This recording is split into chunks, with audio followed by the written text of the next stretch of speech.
Dans cette capsule vidéo, nous découvrirons la création et l'interprétation des rapports dans Knightscope, le logiciel utilisé en conjonction avec l'IAPS.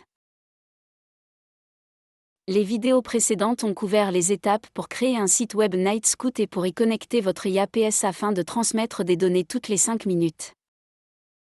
Nous apprenons maintenant les caractéristiques et les fonctionnalités de l'interface de Knightscope et rapports, afin de vous aider à comprendre et à exploiter les informations précieuses qu'ils mettent à disposition pour mieux gérer votre diabète. 1. Interface Knightscope. Sur l'interface de Knightscope, le site est généralement noir mais peut être personnalisé en fonction de vos préférences. Les sections d'un site Knightscope sont les suivantes. La barre de titre affiche le nom de votre site sur la gauche et comprend des boutons sur la droite, dont le bouton 2 avec diverses options de paramétrage. Vous pouvez également y trouver des icônes d'édition et d'audio qui sont rarement utilisées. En fonction de votre statut d'authentification, vous verrez également un signe plus vous permettant de vous connecter au traitement. La section des informations sur le système montre les informations actuelles de tous les écosystèmes connectés à Knightscope. Elle peut inclure des boîtes grises ou des plugins, donnant ainsi des détails supplémentaires lorsqu'ils sont survolés. Dans Knightscope, ces dispositifs s'appellent des pilules. Les informations sur l'utilisateur et le traitement affichent vos informations celles sur vos traitements. Vous y trouverez des pilules ou des abréviations qui seront expliquées plus en détail dans la section des paramètres. L'onglet consacré à l'insuline basale indique le débit basal de l'administration d'insuline. La section sur le glucose et les traitements du capteur affiche les lectures de glucose du capteur, les traitements à base de glucides et d'insuline, ainsi que les prédictions de l'IAPS. L'historique des données détaille les données des dernières 48 heures. Dans Knightscope, vous pouvez accéder à différents paramètres par le biais du menu principal situé en haut de l'écran. Voici quelques options disponibles. Le menu rapport permet de générer différents types de rapports. Les éditeurs du profil et d'aliments vous permettent de modifier les paramètres. Or, ces informations sont généralement transmises par l'application IAPS plutôt que par Knightscope. Les outils d'administration vous permettent de créer des accès supplémentaires pour partager des données avec des professionnels de santé ou avec des membres de la famille. On peut aussi ajuster les paramètres du compte, y compris les unités de mesure, le format de l'heure, la langue, etc. Vous pouvez également personnaliser l'apparence de votre site Knightscope, y compris l'affichage des plugins ou des pilules. Cette section explique également les abréviations utilisées dans l'interface. Toute modification peut être sauvegardée en saisissant le mot de passe API. En dessous, vous pouvez voir l'état de l'authentification. En explorant ces paramètres et en effectuant les ajustements appropriés, vous pouvez personnaliser votre expérience Knightscope en fonction de vos besoins. 2. Type de rapport. Lorsque vous utilisez l'IAPS, vous pouvez accéder au rapport via votre site Knightscope, particulièrement au menu Rapport en haut à droite de l'écran d'accueil.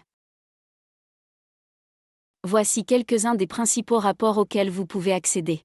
Les rapports quotidiens montrent comment l'algorithme ajuste le débit basal et fournit des informations sur l'administration des microbolus.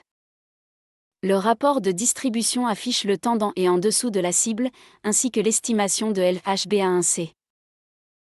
Le coefficient de variation peut être calculé en divisant l'écart type par la glycémie moyenne, puis en multipliant le résultat par cent.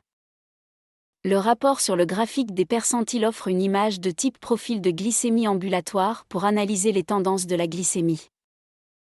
Le rapport sur les profils vous permet d'examiner et d'enregistrer les paramètres d'insuline, tels que la durée de l'insuline, le rapport glucidique, la sensibilité à l'insuline, le débit basal, et la valeur cible. Le rapport loupalisé permet de visualiser les ajustements moyens de l'insuline basale sur une période de 24 heures dans un laps de temps donné. Cela peut aider à identifier des modèles et des tendances dans les ajustements d'insuline basale effectués par l'algorithme. Les rapports de Knightscope peuvent également être visualisés à l'aide du logiciel Knightscope Reporter. Cette plateforme web gratuite offre une interface plus conviviale et vous permet de sélectionner les rapports souhaités, de définir la plage de temps concernée, et de générer un document PDF à transmettre à votre professionnel médical. Parmi les rapports intéressants disponibles sont l'analyse, les profils, le graphique des percentiles de glucose et les rapports quotidiens. Il y a 3 façons de discuter de ces rapports avec votre professionnel médical. Vous pouvez partager avec votre professionnel de santé votre URL de Knightscope ainsi qu'un accès sécurisé que vous avez créé, ce qui lui permet d'accéder aux rapports et de les consulter directement.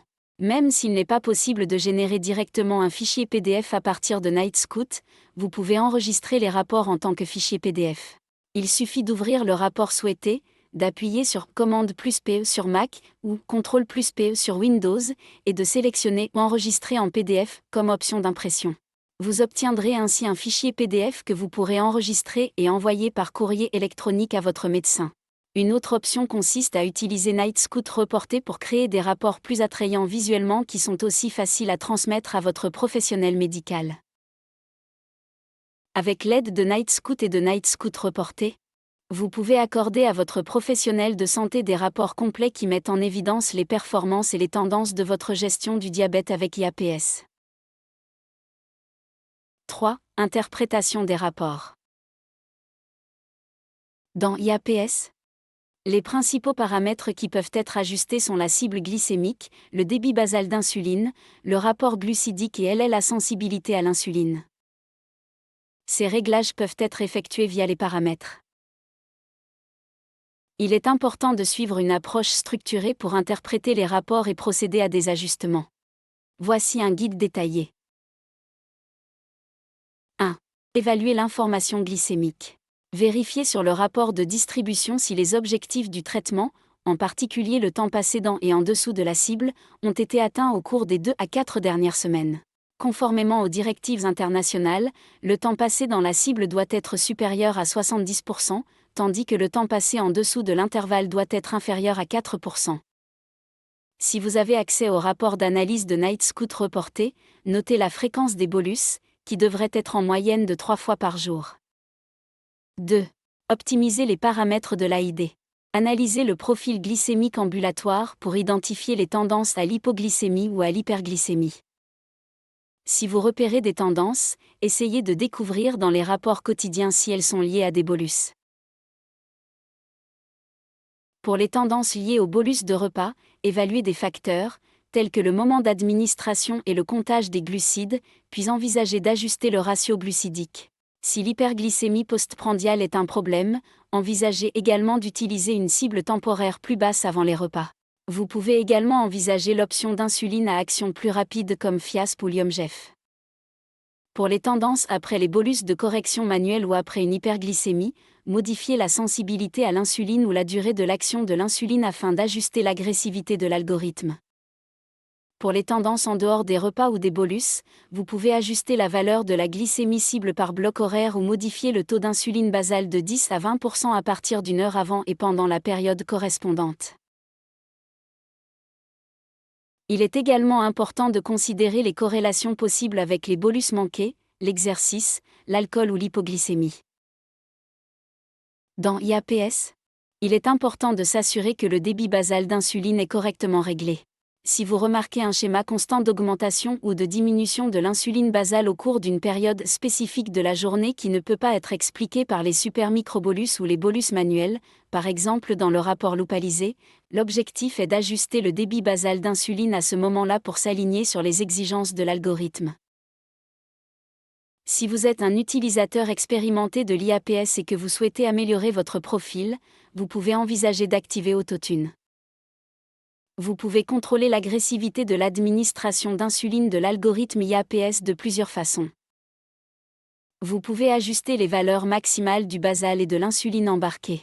La diminution de ces limites peut contribuer à éviter une administration excessive d'insuline, notamment en cas d'hypoglycémie fréquente. En revanche, si le réglage de l'insuline embarquée maximale limite la capacité du système à corriger efficacement les taux élevés de glucose, il peut être nécessaire de l'augmenter. Cela se fait avec prudence. Vous pouvez également ajuster les supermicrobolus en modifiant le plafond du delta BG, en activant la fonction de repas non saisi, en modifiant la durée des SMB basaux, le ratio, et les intervalles SMB. Si vous utilisez la fonction du FSI dynamique, vous pouvez modifier le facteur d'ajustement, le type d'algorithme, la moyenne pondérée de l'insuline quotidienne totale, et le réglage du seuil. 3. Rédiger des recommandations comportementales. Veillez à l'utilisation correcte du système AID dans les rapports quotidiens. Le temps de port du capteur, l'activation du mode automatique et le respect de l'administration de bolus avant le repas peuvent être vérifiés dans les rapports quotidiens. Vous pouvez également vérifier l'utilisation correcte des cibles temporaires et des changements de profil, et évaluer la correction excessive de l'hypoglycémie ou de l'hyperglycémie. Confirmez aussi les réglages de l'alarme et les rappels sont convenants afin d'éviter la fatigue de l'alarme. 4. Étudiez la pompe et les plans d'urgence. Documentez les réglages de votre pompe, y compris au moins le débit basal, le rapport glucidique, la sensibilité à l'insuline, et la valeur cible de la glycémie. Établissez également un plan d'urgence et ayez toujours des matériels de secours, tels des stylos d'insuline, en cas de dysfonctionnement de la pompe ou d'autres urgences. Lorsque vous effectuez des modifications, il est important de ne changer qu'un seul paramètre à la fois. Après avoir effectué un changement, surveillez attentivement les effets sur une période d'1 à 2 semaines. Il est possible que votre ajustement initial ne produise pas les résultats attendus, auquel cas vous pouvez explorer d'autres options et procéder à d'autres ajustements. L'essentiel est de répéter et d'affiner vos réglages sur la base des informations fournies par les rapports Knightscope afin de garantir les performances optimales de votre système IAPS. En suivant ces directives et en tenant compte des détails fournis, vous pouvez interpréter efficacement les rapports, optimiser les réglages d'insuline, et garantir une utilisation correcte de l'IAPS pour mieux gérer le diabète.